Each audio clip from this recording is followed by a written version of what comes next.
Long before computers calculated airflow and long before wind tunnels became common tools of car design, one automobile quietly proved that the future had already arrived.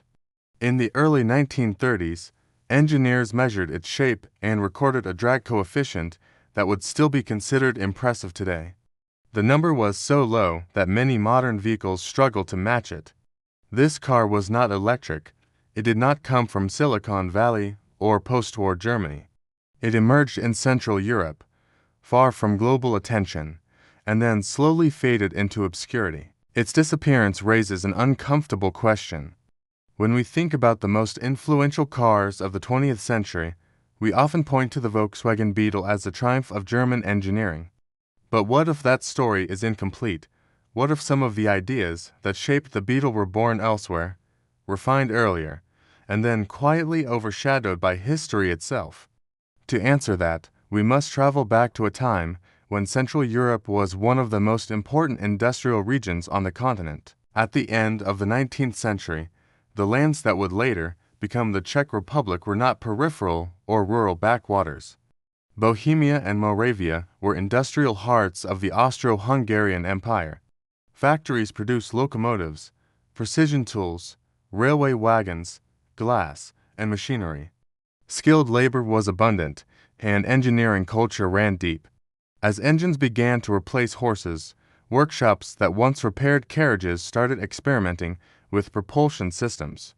One of the earliest pioneers was a company known as Nesselsdorfer Wagenbau, later shortened to NW. In the late 1890s, NW introduced a gasoline-powered automobile that marked a historic first for the empire. It was basic, slow, and mechanically simple by modern standards, but it showed a clear understanding of balance, stability, and durability. Around the same time, two craftsmen in Lada Boleslav were following a different route. Vaclav Loren and Vaclav Klement began with bicycles, then motorcycles, before turning their attention to cars. Their philosophy was not luxury, but reliability.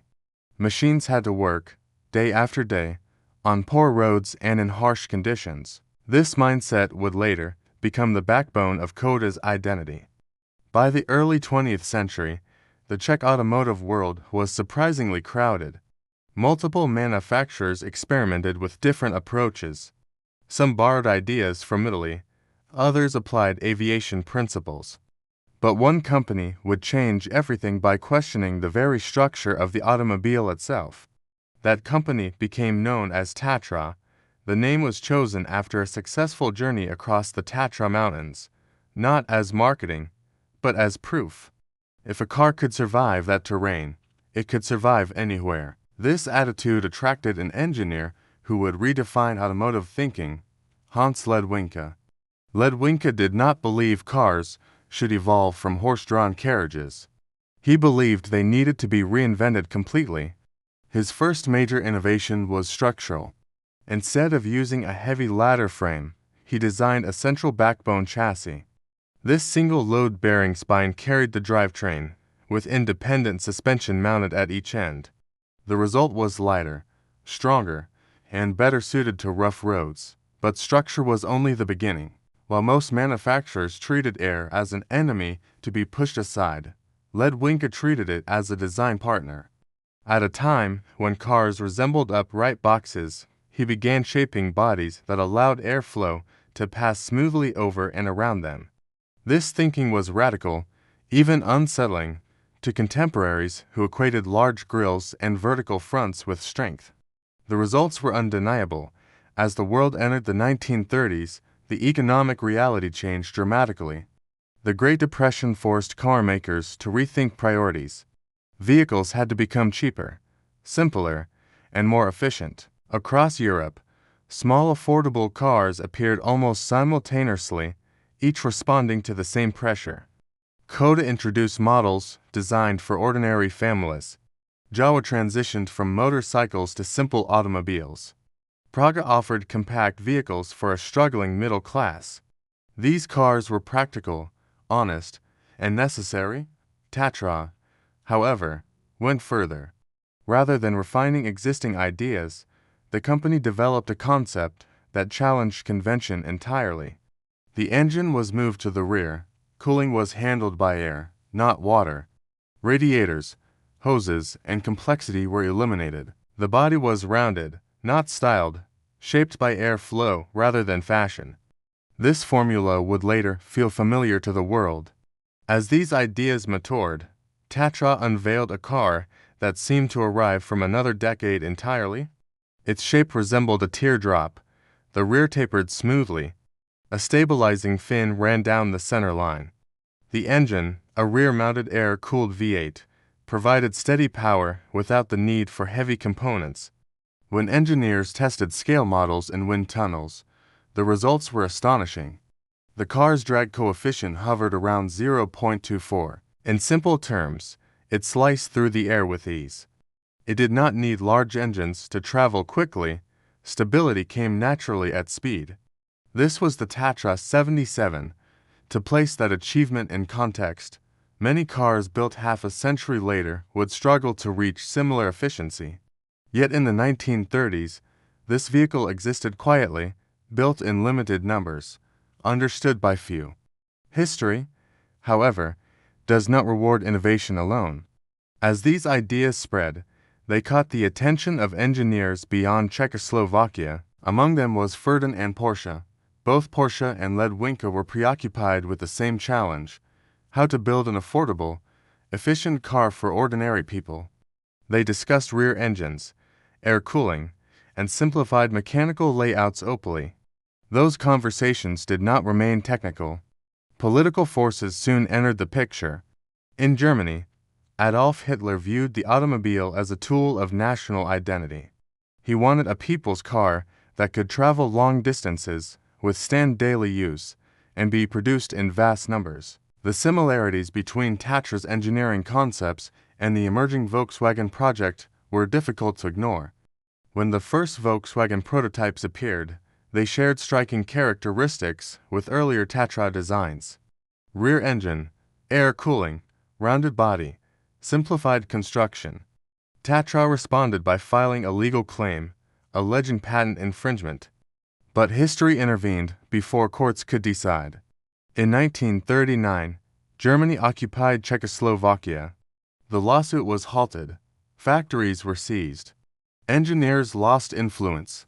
Ledwinka remained in his homeland but was sidelined. His ideas survived, but his control over them did not.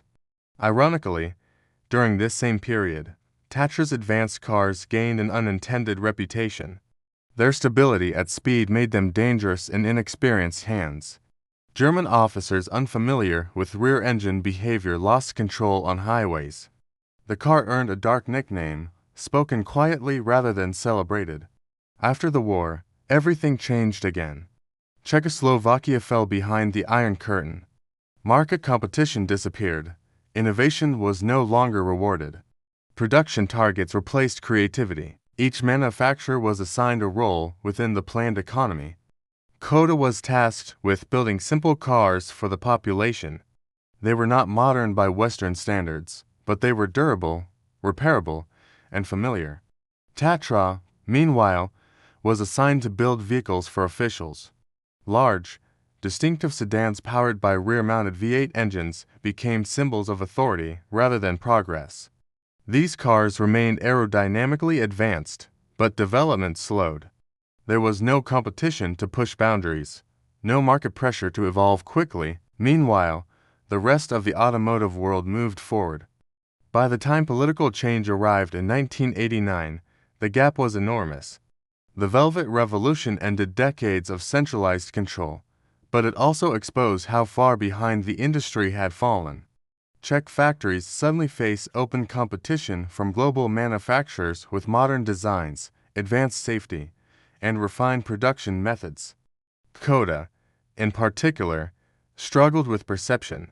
Its cars were seen as outdated and crude, not because engineers lacked talent, but because the system had restricted progress for too long. Survival required partnership. When Volkswagen entered as a strategic investor, the goal was not to erase Czech identity, but to rebuild it. German platforms, processes, and quality standards were introduced. Czech practicality remained. The transformation was gradual but profound. The turning point was not a revolutionary model, but a sensible one. A car that started every morning. A car that offered value rather than image. Slowly, trust returned. Over time, Koda evolved from a brand people tolerated into one they actively chose. Production grew, exports expanded. The company became a core pillar of the modern Czech economy. Tatra followed a different path. Attempts to revive its passenger cars in the new market struggled. Nostalgia was not enough, the world had moved on. Eventually, the company withdrew from passenger vehicles entirely, focusing instead on heavy trucks, an area where its engineering philosophy still made sense. Today, Tatra remains respected, not for volume, but for durability in extreme conditions. The Czech automotive story, when viewed as a whole, is not one of failure. It is a story shaped by timing, politics, and resilience. Brilliant ideas emerged early, were interrupted by forces beyond engineering, and later resurfaced in altered form. Some innovations were credited elsewhere, others were forgotten entirely. But their influence remains embedded in the DNA of modern cars. Perhaps the greatest lesson is this: engineering progress does not always follow recognition. Some of the most important ideas travel quietly, carried forward by others, long after their originators fade from view. If this story resonated with you, consider subscribing to the channel, liking the video, and sharing it with others who appreciate automotive history not for badges or marketing, but for the ideas that truly moved the industry forward. And if there's another forgotten chapter you'd like to explore, leave a comment below. See you next time.